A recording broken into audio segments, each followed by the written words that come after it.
전반적인 주제는 이제 그 대강 저렇게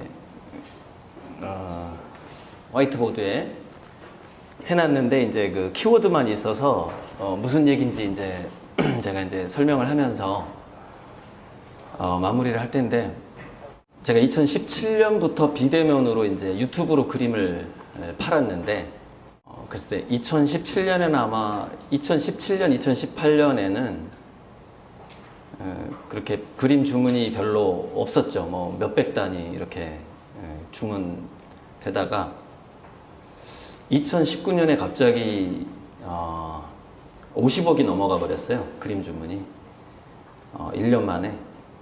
그래서 지금은 거의 이제 100억 가까이 그림이 주문이 돼가지고, 제가 시간 계산을 해보니까 이제 그 그림의 값어치가 지금은 낮잖아요. 근데 나중에 이제 우리 화가들은 미래 가치로 사니까 지금 가치로도 뭐 제 1분의 가치가 상당히 큰데, 제가 계산을 해보니까 대략 1초에 한 억 단위가 나옵니다. 제 그림 그리는 그 시간이. 오늘의 주제에서 계속 나올 이야기가 뭐냐면, 돈으로 측정되지 않는 것을 우리가 이제 관찰할 때가 됐다라는 게 사실 오늘의 주제입니다. 그래서 제가 뭐 제 제가 미래 가치로 그림을 그리는 게 뭐 얼마다 이런 얘기 들으면은 뭐 기분 나쁠 수 있는데, 역설적으로 제가 드리는 말씀이고, 그만큼 생명의 가치 또는 우리 인간 관계의 가치, 우리가 이렇게 그냥 이 자리에 이렇게 존재하고 있다라는 것의 가치, 그것을 우리가 언제부터 그것을 경제적으로 바라보기 시작했을까요? 언제부터? 원래는 우리가 몸값이란 말을 안 썼습니다. 예전에는요. 안 썼고 사람의 가치를 연봉으로 보지 않았거든요. 그래서 포스트 코로나는 진짜 가치가 무엇인가에 대해서 이제 전환기이기도 해요. 전환기. 인문학적인 전환기이기도 하고. 근데 이 전환이 굉장히 중요해요. 제 그림을 주문을 하셨던 분들이 평균 제 유튜브 구독 기간이 한 5년 정도 되거든요. 5년. 그러니까 저에 대해서 알기 때문에 제 그림을 산 거거든요. 5년 동안 저랑 소통을 하고 있었다라는 것이죠. 제가 유튜브를 지금 9년 넘게, 몇 달만 있으면 10년째 하고 있습니다.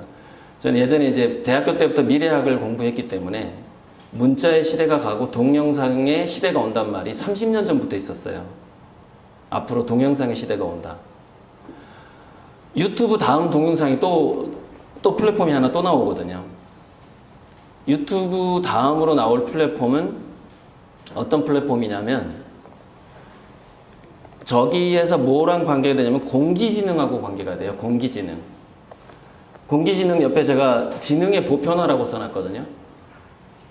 무슨 얘기냐면은 한 20, 30년 내에 저는 실현될 거라고 보는데, 인공지능이, 강한 인공지능, 즉 뭐 전체 인류의 70억의 IQ를 7, 80억의 IQ를 다 합친 것보다 더 영리한, 더 많은 것을 알고 있는 그 강한 인공지능이 공기 중에 보편화된다는 얘기입니다.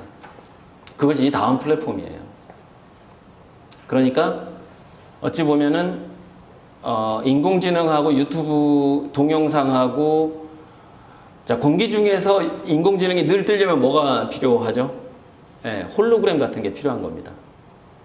알라딘의 지니처럼 내가 대화하고 싶은 상대를 상상만 해도 옆에 나타나 버려요. 그냥 그게 공기지능입니다. 공기지능. 그 플랫폼의 시대가 오게 돼요. 인공지능에 대해서 제 책 이제 사신 분, 인공지능과 미래인문학, 많이 사주셔서 감사하고요. 인공지능에 대해서 이런저런 해외에서 번역서들도 많이 받고 했는데, 제가 봤을 때는 이 인하대 교수 김진석 씨가 쓴 인공지능에 대한 책인데, 이게 강한 인공지능과 인간이에요. 제가 지금까지 훑어본 인공지능 관련서 중에 사유의 깊이가 가장 깊다, 그걸 느꼈습니다. 이 책을 읽고. 그런데 이 김진석 선생님의 단점이 하나 있어요. 살짝 비관적이에요. 비관적이고 좀 그걸 시니컬하다고 그러죠. 시니컬하다. 좀 기계 문명에 대해서 살짝 거부 반응이 있는 그 저자의 느낌이 계속 그 문장에서 발견이 됩니다. 근데 통찰력만큼은 굉장히 깊어요. 우리나라에서 인공지능 관련해서 나온 책 중에서 통찰력이 가장 없는 책이 이지성 작가의 에이트라는 책이에요. 전혀 인공지능의 개념조차 없는 사람이 이번에 또 신간을 하나 냈는데 뭐 에이트 싱킹이라고 그래가지고 과거에 썼던 생각하는 인문학의 재출판이라고 하던데 굉장히 무책임한 책들이죠. 왜냐면은 인간의 지금 시대는 인간의 인문학에 대한 관념, 패러다임이 바뀌는 시기인데 자꾸 뭐냐면은 과거에 성공했던 특히 돈을 많이 벌었던 사람들 얘기가 쭉 나옵니다. 그 책을 보면. 그러면서 결론을 어떻게 내리냐? 이 사람들이 이 인문학 책을 읽었기 때문에 이 인문학 공부를 했기 때문에 이렇게 성공했다. 이게 결론이에요. 그 단순성이 헌금을 하면 부자가 된다. 뭐 이 정도로 단순한 얘기예요. 그거는요. 예를 들자면 이런 거죠. 과거에 뭐 링컨 대통령 시절이라던가 그 과거로 거슬러 올라가 보면 동네에 도서관이 없었어요. 그래서 아주 부잣집에 그 마을에서 최고의 부잣집에 가야만이 책을 구경할 수 있었던 시대였어요.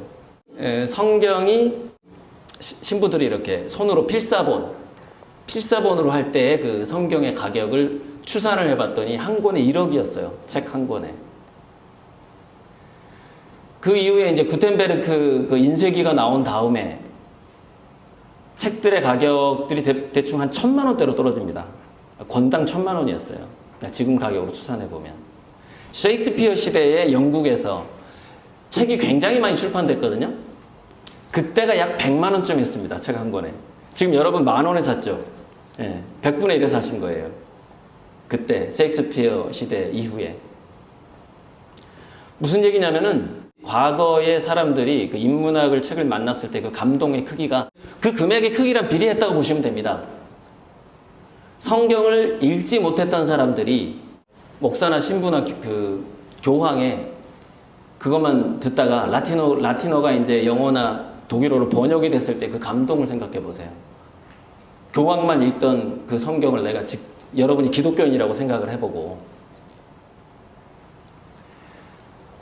우리가 배울 것은 유치원에서 다 배웠다라는 책이 있거든요. 그 얘기가 뭐냐면은 더 이상 배울 게 없다는 거예요. 더 이상 읽을 책도 없다는 겁니다. 문제가 뭐였을까요?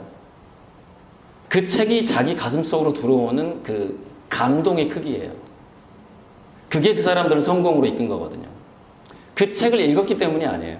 여러분, 책 내용 나쁜 거 있어요? 자기계발서 100권 읽으면 100배 성공하고 자기계발서 1권 읽으면 10분의 1, 100분의 1 성공합니까?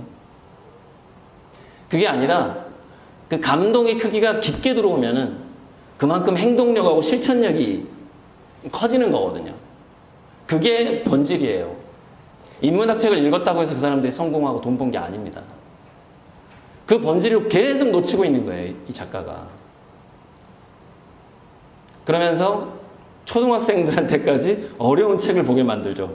추천도서를 해가지고. 그러니까 애들은 책에 대한 트라우마를 갖게 됩니다. 책을 싫어하는 아이가 되고 책에서 감동을 못 받는 애가 돼버려요. 우리가 학교에서 잠을 자다가 교사들한테 매 맞고 큰 사람들은 학교에 대한 트라우마를 갖게 되거든요. 교육에 대한 트라우마. 아무튼 이진성 얘기 이 정도 하고요.